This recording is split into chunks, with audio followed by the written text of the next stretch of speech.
우리 인생의 시시때때로 찾아오는 그 불청객이 있습니다. 그 불청객의 이름은 다름 아닌 고난입니다. 불운입니다.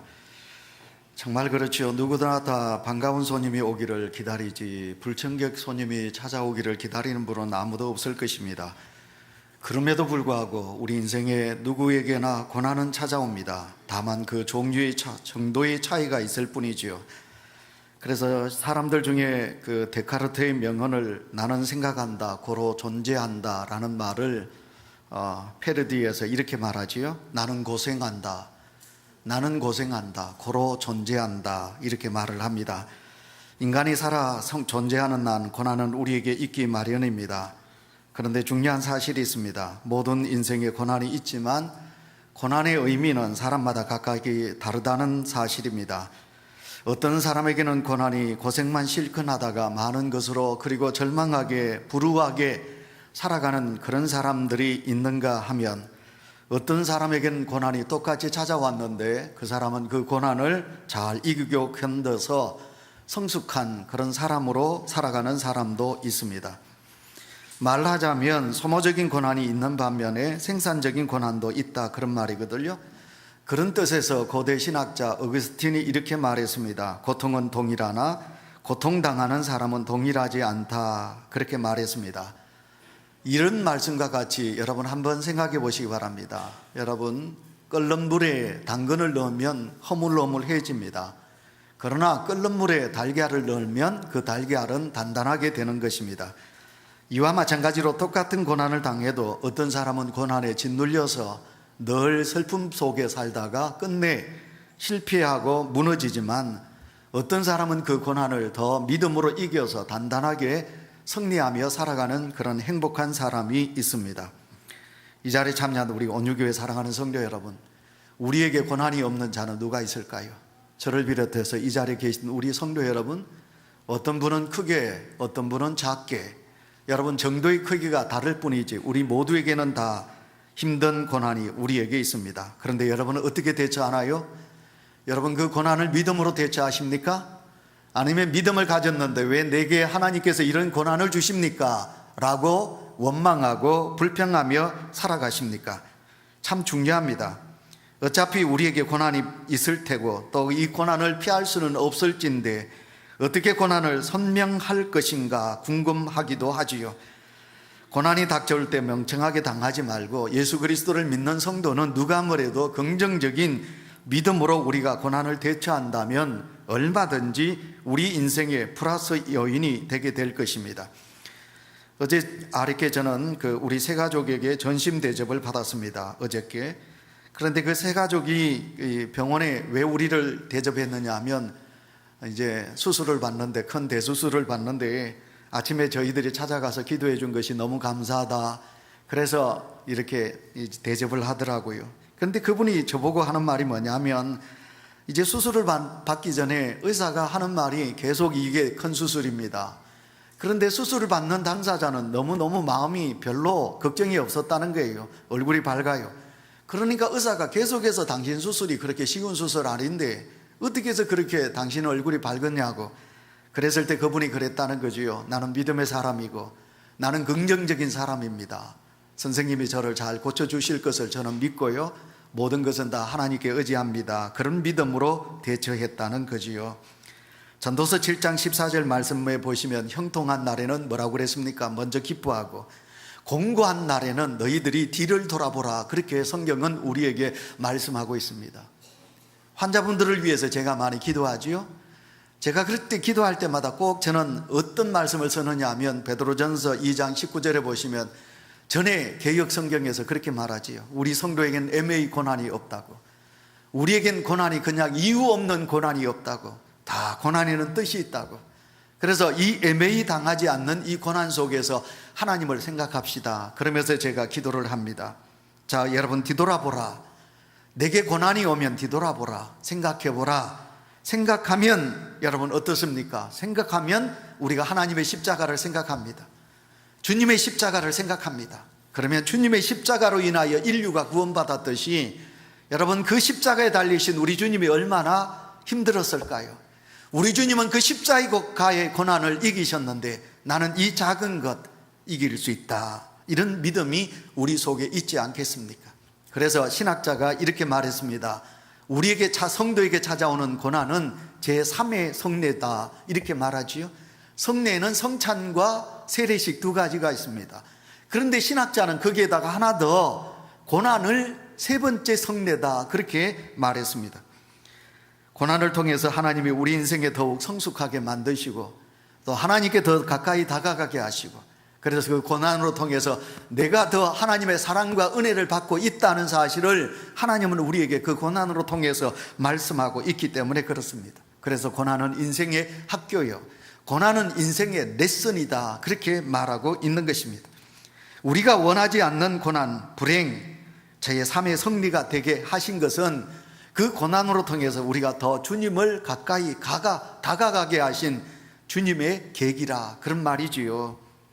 한 예를 들겠습니다. 실제적으로 있었던 이야기거든요. 저희들에게 많은 책들이 옵니다. 잡지가 오는데 호스피스 사역단체에서 보낸 작은 잡지였습니다. 어느 교회 권사님이 믿음이 좋았어요. 그래서 이 땅에서 암으로 죽어가는 그 암 환자들을 위해서 병원에 가서 호스피스 병동에서 그들을 위하여 기도하고 그들의 그 피고름을 받아주면서 마지막가는 그들을 위하여 기도하고 아름답게 섬기는 케어를 담당했던 어느 권사님이 참 가슴 아프게도 6살밖에 되지 않는 아이가 말기암으로 죽어가는 거예요. 참 여러분, 불치의 병이 이 세상에 참 많습니다. 6살밖에 되지 않는 어린 아이가 말기암으로 죽어가는 거예요. 그 권사님이 그 6살 먹은 그 소녀를 위해서 기도하는 거예요. 기도하면서 그 소녀에게 이렇게 말합니다. 얘야, 예수님 믿어야 돼. 그러면 하나님의 나라가 있어, 천국이 있어. 예수님은 너를 사랑한단다. 천국에 가면 예수님이 너를 반가이 맞이하여 주실 것이야. 그러니 너 절대로 낙심하지 말고 내가 믿는 예수님을 믿기 바란다. 그런데도 성령이 놀랍게도 그 아이에게 역사하여서 그 아이가 그 고통 속에서 우리 주님을 영접하게 되었어요. 그리고 얼마 있지 않다가 그 아이는 하나님의 부름을 받고 천국을 갔어요. 권사님은 호스피스 사역을 이제 그 아이로 멈추게 되었습니다. 몇 주가 지났습니다. 그 권사님에게 큰 장문의 편지가 왔습니다. 그 편지를 보낸 사람은 그 6살 먹은 아이를 천국에 떠나보낸 엄마의 편지였습니다. 그 내용은 이렇습니다. 그 엄마는 그 권사님에게 먼저 우리 아이가 천국으로 갔습니다. 너무너무 애달픕니다. 하나님께서 왜 내 아이를 이렇게 일찍 데려갔는지 모르겠습니다. 너무너무 슬퍼서 슬픔을 이기기가 많이 힘이 들었습니다. 그러나 권사님 감사합니다. 그렇게 적은 거예요. 자, 온유교회 사랑하는 성도 여러분, 내 사랑하는 딸이 죽었는데 어떻게 그 엄마가 그 권사님에게 감사하다는 말을 할 수 있었을까요? 감사하다는 거예요. 권사님 감사합니다. 우리 아이를 위하여 기도해 주셔서 감사합니다. 우리 아이를 위하여 너무너무 사랑을 베풀어 주셔서 너무너무 감사합니다. 우리 아이가 천국에 갔습니다. 어느 날 제가 병원에 갔더니 우리 아이가 울면서 이렇게 말했습니다. 엄마, 나는 이제 얼마 있지 않으면 천국 가. 그러나 나는 두려움이 없어. 걱정이 없어. 엄마, 나는 천국에 가면 예수님을 만나게 돼. 나 먼저 천국 가. 나 먼저 천국 가서 예수님을 만나. 엄마도 예수 믿고 내가 가서 기다릴게. 천국 가서 기다릴게. 그곳에 엄마가 왔으면 좋겠어. 그리고는 그 아이가 죽었다는 거예요. 그 아이의 말을 듣고 그 엄마는 생각을 했어요. 뭔가 있구나. 이건 뭔가 있구나. 이거 정말 이상하다. 천국이 있는 모양이구나 생각하다가 그 아이가 마지막 떠나는데 전혀 슬픔이나 두려움이 없이 그 아이가 천사 같은 얼굴을 하고 그렇게 숨을 거두었다는 거지요. 그리고는 그 아이의 장례를 치른 다음에 그 엄마는 자기 사랑하는 남편과 함께 손을 잡고 여보, 우리 아이가 간 천국을 우리도 가야지. 우리 아이가 이렇게 평안하게 천국에 갔는데 우리 교회 갑시다. 그렇게 해서 이 엄마가 사랑하는 남편과 함께 손을 잡고 교회 가서 믿음 생활을 할 수 있게 되었다는 이야기지요. 그래서 그 권사님에게 우리 아이를 잘 돌봐주셔서 너무너무 고맙습니다. 우리 아이에게 영원한 천국을 가르쳐 주셔서 감사합니다 라는 그런 내용이었습니다. 저는 이 사연을 읽으면서 곰곰이 생각했습니다.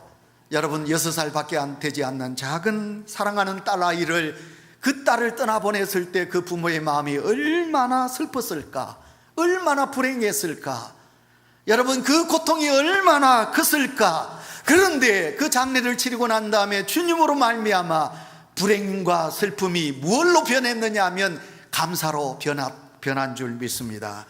여러분, 그 편지에는 뭔가 새로운 출발에 대한 희망을 적어 놓았다는 것입니다. 뭐라고 꼭 꼬집어서 설명하기는 어렵지만 그분에게는 이제 그 불행이 무엇으로 바뀌었느냐 하면 하늘에 대한 소망과 행복으로 바뀌게 되었다는 것입니다.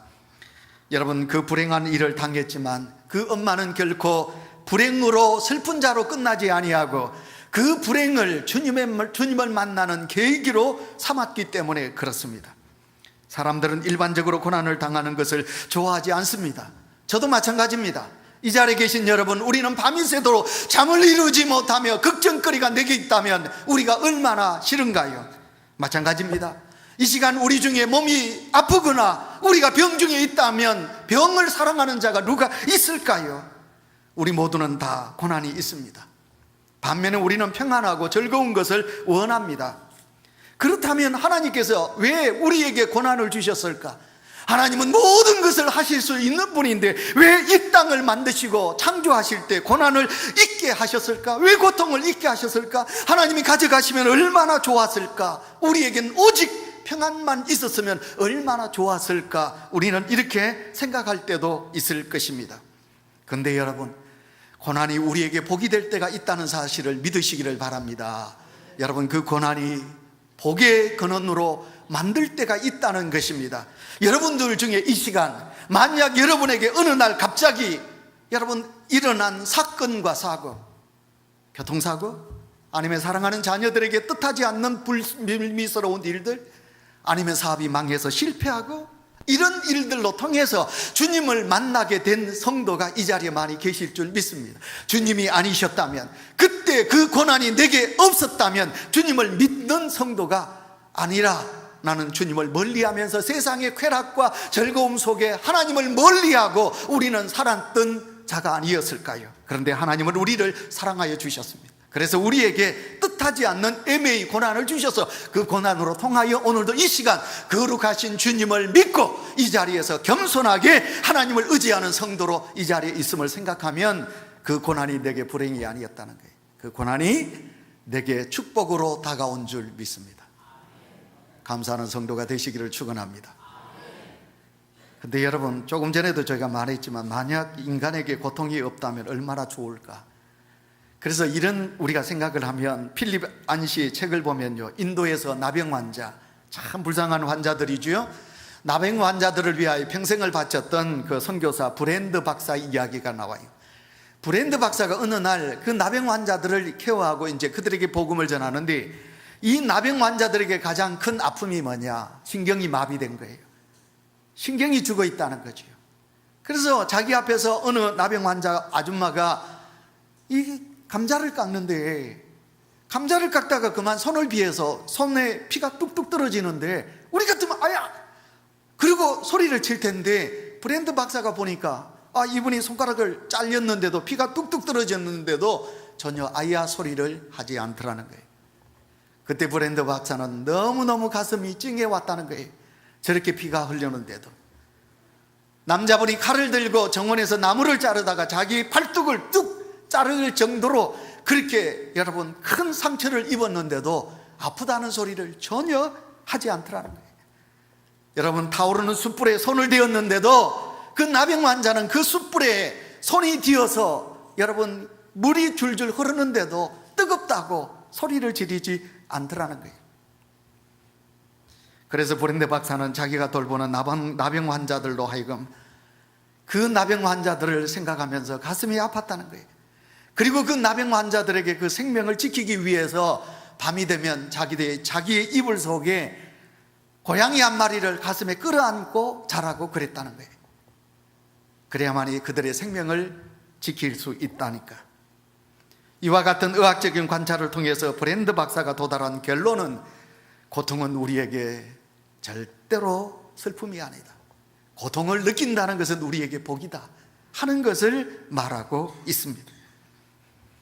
그러므로 이 자리에 계신 사랑하는 성도 여러분, 우리는 여러 가지 종류의 고난이 우리에게 있습니다. 아까 제가 6살 나이 이야기를 했는데, 내가 지금 당하는 고난은 별로 큰 것이 아닌데 내 자식을 생각하면, 내 자식의 앞날을 생각하면 잠이 오지 않을 때 있고, 그리고 자식을 생각하면 못내 가슴이 뭉클해오는 그런 내 자식의 고난이 내게 크게 다가올 때도 있는 거지요. 지금 내가 믿음 생활하는데 내일의 희망을 가지지 못하는 안타까움이 우리에게 있을 수도 있는 것이지요. 자, 이런 여러 가지 걱정, 근심이 우리에게 참 많이 있습니다. 근데 여러분, 그것이 우리를 겸손하게 만듭니다. 여러분, 그것이 우리를 더욱더 주님을 의지하게 만드는 줄 믿습니다. 그래서 우리는 그런 고통으로 통해서 하나님을 의지하고 우리가 하나님을 더 깊이 만나게 하게 하신다는 것이지요. 그러므로 고통은 느끼는 것은 하나님의 축복입니다.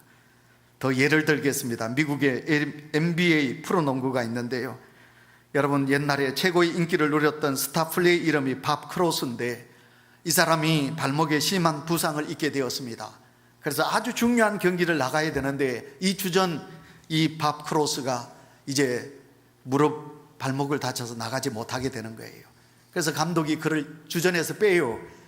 근데 그가 자기 닥터에게 이야기를 해요. 내게 이 세상에서 가장 강렬한 진통제를 내 발목에다가 놓아달라고. 그랬더니 그 의사가 안 된다고, 그러면 너 더 이상 농구 못하게 된다고, 하지 말라고. 그런데도 그는 이 경기가 너무 중요하기 때문에 내 발목에다가 진통제를 놓아달라고.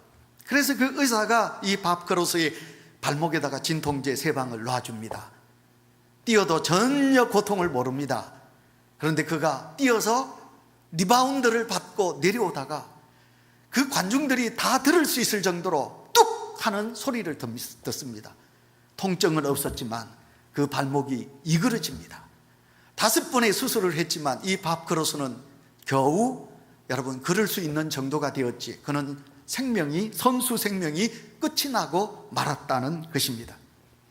자, 오늘 시편 119편 71절, 성경 시편, 구약 성경 시편 119편 71절에 성경은 우리에게 뭐라고 말합니까? 고난은, 여러분, 우리에게, 고난당하는 것이 우리에게, 누가? 성도에게 유익이다. 고난당하는 것이 유익이다고 성경은 우리에게 말씀하고 있습니다. 예수 그리스도를 믿지 않는 자들에겐 고난은 슬픔이겠지만 예수 그리스도를 구주로 믿는 성도들에겐 이 고난이 저주가 아니라 복인 줄 믿습니다. 그런 믿음이 우리 온유교회 모든 성도들에게 있으시기를 축원합니다. 여러분, 교통사고로 몸을 크게 다쳐서 찾아오는 고통 참기가 쉽지 않을 것입니다. 육체적인 질고로 인해 당하는 고통 역시 견디기가 쉽지 않을 것입니다. 하지만 육체적인 고통은 시간이 지나면 낫게 됩니다. 그런데 여러분, 우리가 고치기 힘든 것은 영혼이지요. 여러분, 우리가 마음의 고통은, 마음의 상처는 시간이 지나면 더 크게 다가올 수 있겠지요. 마음의 상처도 시간이 지나면 나을 수 있습니다. 그러나 여러분, 영혼은 내가 어찌할 수 없는 것입니다. 이 영혼을 치유하실 분은 오직 우리 주님밖에 없기 때문에 우리가 이 영혼의 상처, 맑은 영혼을 갖기 위해서는 우리가 주님을 더 가까이 다가가야 되지 않을까요? 먼저 우리의 고통과 고난은 보편적인 것임을 기억해야 합니다. 예, 보편적이다. 누구나 다 고난은 있다. 이 고통과 고난을 피할 수는 없다. 예, 숙명론적인 말이지요. 그래서 불교에서는 고해다. 여러분, 넓은 고난의 바다라, 여러분, 그렇게 말하지요. 실패한 사람들 역시 그들만이 고난당하고 믿지만 성공한 이들에겐 비슷한 고난이 있기도 마련입니다. 병든 이들 역시 고난, 여러분, 자기들만의 전염인 것처럼 생각하지만 건강한 사람에게도 나름대로 아픔과 슬픔이 있는 거지요.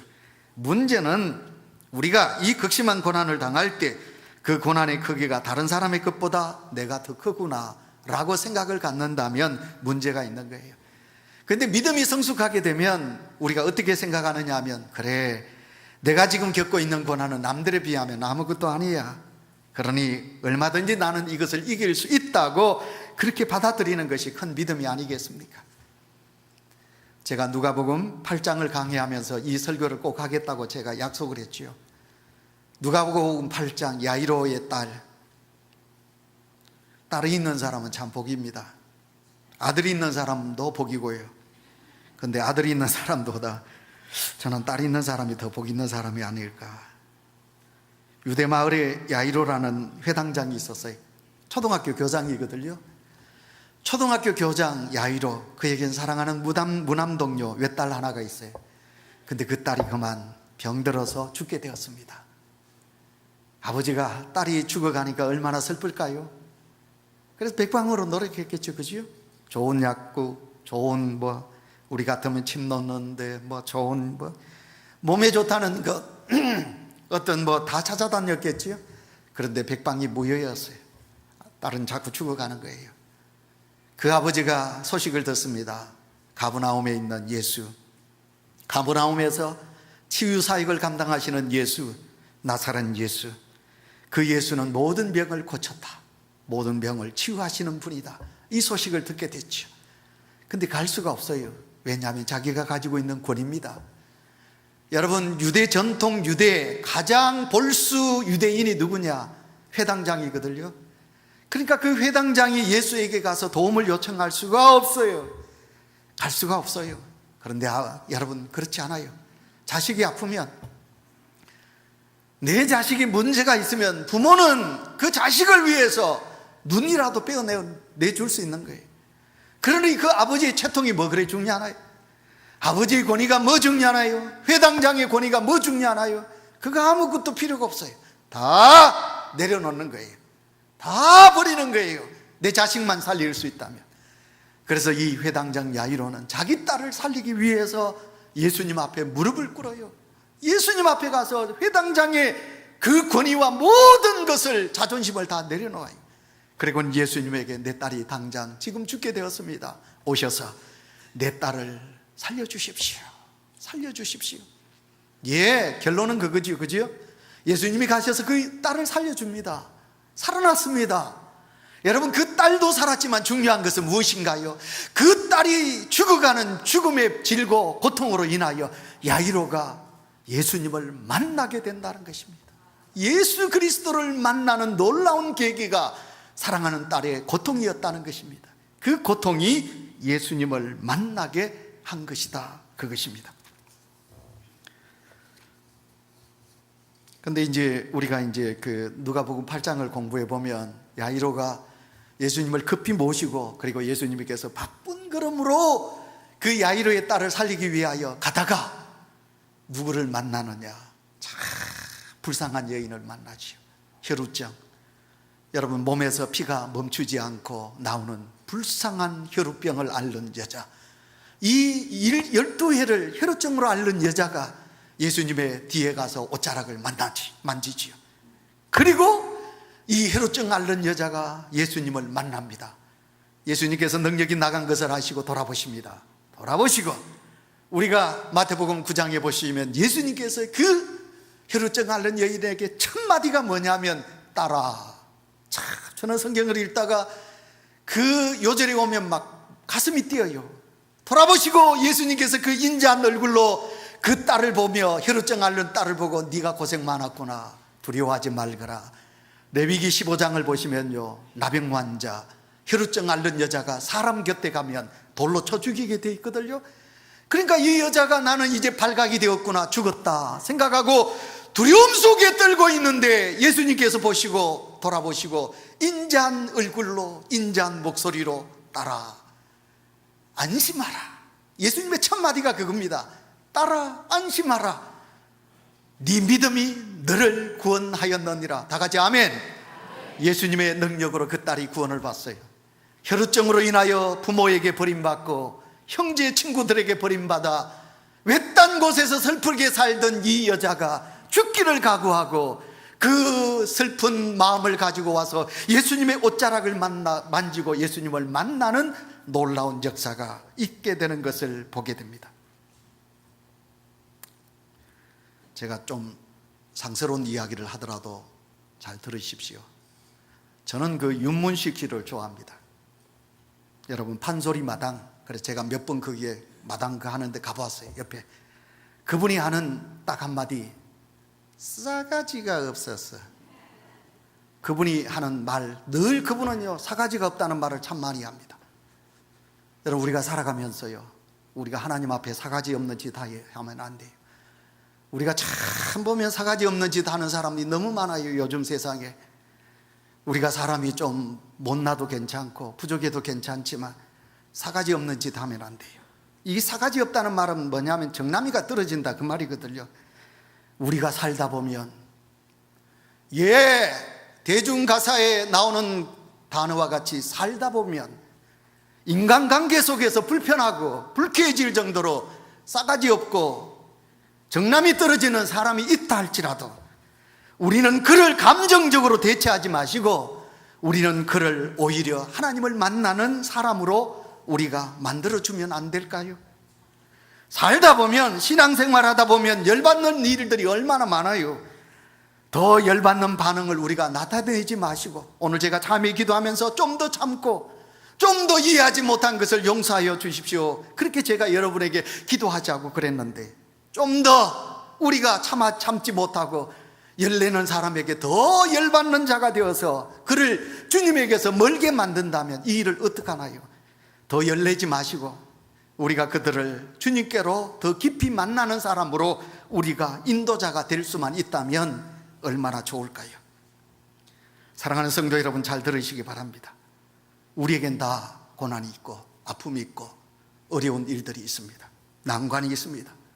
특히 지금 우리가 살아가는 이 시대가 더 그렇습니다. 옛날 우리는 그래도 공부하고 그리고 또 졸업만 하면 직장 문 참 많았는데 요즘 우리 아이들 그렇습니다. 그러다 보니까 성도 여러분이요, 울어도 사람 앞에 울지 마세요. 믿음의 성도여, 울더라도 하나님 앞에서 우는 성도가 되십시오. 몸부림쳐도 하나님 앞에서 몸부림을 치시고 괴로워하더라도 하나님 앞에서 괴로워하세요. 왜냐하면 사람 앞에서는 푸념이 돼요. 그러나 하나님 앞에서 우리가 울고 하나님 앞에서 몸부림치면 그 하나님은 내 눈물을 그냥 보지 않는다는 거예요. 하나님께는 소망이 있기 때문에 그렇습니다. 이제 말씀을 좀 뛰어넘겠습니다. 마가복음 10장에 보시면 부자 청년의 이야기가 나옵니다. 교양과 학식도 있고 율법을 다 지켰기에 돈도 있었기에 세상적으로 보면 불행한 구석 한 곳도 없습니다. 이 부자 청년을 가르쳐서 부족하다, 불행하다 그렇게 볼 수 없습니다. 그러나 성경은 그 부자 청년을 가르쳐서 아주 가장 불행한 자로 성경은 그렇게 말하고 있습니다. 왜냐하면 그가 가지고 있는 물질, 행복의 조건이 물질이지. 이 물질 때문에 주님을 포기하고 있기 때문에 그렇습니다. 세상적으로 모든 것을 다 가진 사람이지만 주님은 그를 가장 불행한 사람으로 인정하고 있습니다. 자신이 가진 행복의 조건, 평탄한 환경 때문에, 축복 때문에 오히려 그것이 영생에 주님을 만나는 자가 못 되는 불행한 자가 되고 만다는 것입니다. 오늘도 내가 가진 것 때문에, 내가 가지고 있는 아픔 때문에 내가 주님을 만나는 계기가 되었다면 나는 불행한 자가 아니라 축복의 사람이지만, 내가 물질을 사랑하고 세상을 사랑해서 내가 그것 때문에 주님을 멀리 했다면 우리는 축복의 사람이 아니라 불행한 사람이라, 그런 말입니다. 이 자리에 계신 성도 여러분, 오늘도 우리 주님은 우리를 사랑하시지요. 그렇게 우리는 누가 뭐래도 하나님의 사람이기에 오늘도 이 시간 거룩한 하나님의 성전에 오늘도 서 있지 않습니까? 오늘도 우리가 이 고난과 불행을 위기로 만드는 자가 되지 마시고 이 위기를 전환해서 행복의 씨앗으로 축복의 열매로 만들어가는 우리 모든 성도가 되시기를 축원합니다. 그런데 시간이 가지만 딱 1분만 제가 다 하겠습니다. 근데 내가 고난을 당하면 마귀가 역사예요. 내가 믿음으로 이길라 그러는데 마귀가 어떤 사람으로 통해서 마귀가 딱 찾아와요. 찾아와가지고는 네 봐라, 기도 생활했는데 네 그렇잖아, 네가 교회 가서 봉사하는데도 네 그렇잖아 하고 마귀가 우리를 시험하는 거예요. 그래서 여러분, 우리가 들어보면 이치에는 맞아요. 합리적인 조언이요, 틀린 얘기는 아니요, 옳기는 한데 여러분, 그건 마귀의 소리예요. 사람의 말이에요. 우리가 그럴 때 하나님의 말로 우리가 받아들이면 안 되지요. 마귀의 말로 받아들여야 되지요. 자, 여러분 49절에 보시면 사람이 찾아옵니다. 급히 왔습니다. 야이로에게 뭐라고 그럽니까? 죽었습니다. 누가? 당신의 딸이 죽었다. 근데 50절로 넘어가 보시면 예수님께서 그 야이로를 향하여 뭐라고 그러십니까? 야이로야, 두려워하지 말라. 나를 믿어라. 믿기만 하라. 두려워하지 말고 나를 믿어라. 예, 고난이 오면 내 믿음이 클 수도 있지만 작아질 수도 있어요. 왜? 마귀가 역사하니까, 사람들이 내게 와서 유혹하니까. 그래서 나는 믿음의 사람이 되었다가 실족의 자리에 처할 수도 있어요. 예수님께서 말씀하셔요. 두려워하지 말고 나를 믿기만 하라. 사랑하는 성도 여러분, 우리가 고난 속에 있을 때 주님만을 의지하시길 바랍니다. 마귀의 소리를 들을 때 사탄아, 나사렛 예수 이름으로 명하노니 물러가라. 그리고 주님을 의지하셔서 주의 도우심을 받고 위로받는 소망의 성도가 되시기를 축원합니다. 하나님.